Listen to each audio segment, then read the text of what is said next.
the JSE will be contending with some significant global market pressure this morning, with sentiment under strain after Chinese regulators fined both Alibaba and Tencent for the past transactions.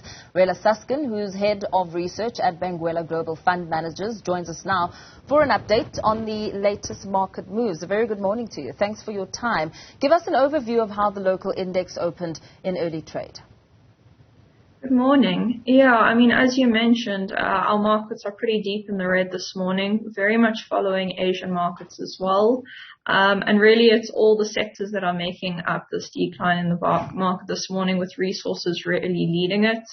Yeah, I think all eyes are on sort of macroeconomic data that's coming out later this week. Globally, we're expecting China GDP numbers at the end of the week, and also US CPI numbers.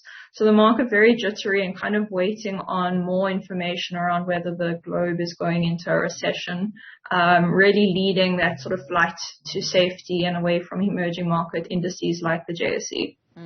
And the rand remains under pressure this morning after ending the week softer, with sentiment still pretty fragile. Talk us through those factors influencing trade there. Yeah, so I think there's two key reasons behind the rand weakness. Firstly, the dollar's been extremely strong throughout sort of the first half of the year. We're seeing it strengthen across both emerging currencies as well as developed market currencies, with the euro, USD also almost at parity levels now.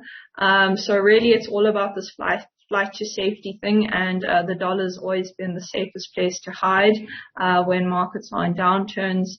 And then secondly, during sort of the COVID period, it was very much commodities that boosted our market, boosted demand for our rand, and we are seeing commodities soften now, and so that's sort of the second lever impacting rand weakness. And First Rand has offered to buy back preference shares. Help us make sense of some of those developments.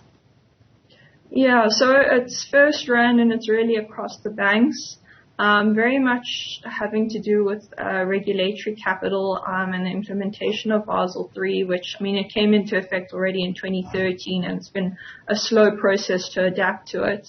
But basically, Basel III says that preference shares no longer form part of regulatory capital, and so it's become quite an illiquid form of capital for the banks. It's very difficult to trade out of it, and so they had to make a sort of a formal repurchase arrangement to try and remove it as a form of capital from their books, as they're unable to sort of freely trade out of it in the market.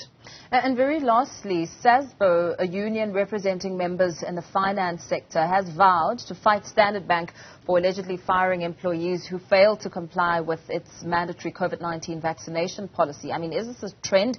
Are we going to start seeing similar cases as people prepare to return to work?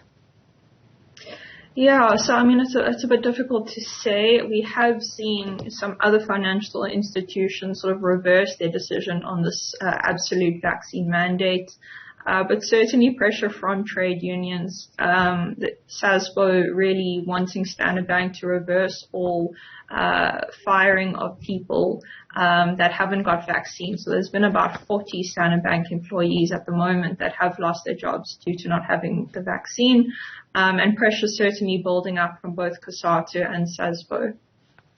Very well. Thank you so much for your time. Let's leave it there for now. Rella Suskin, head of research at Benguela Global Fund Managers, talking to us there about the latest in the world of business.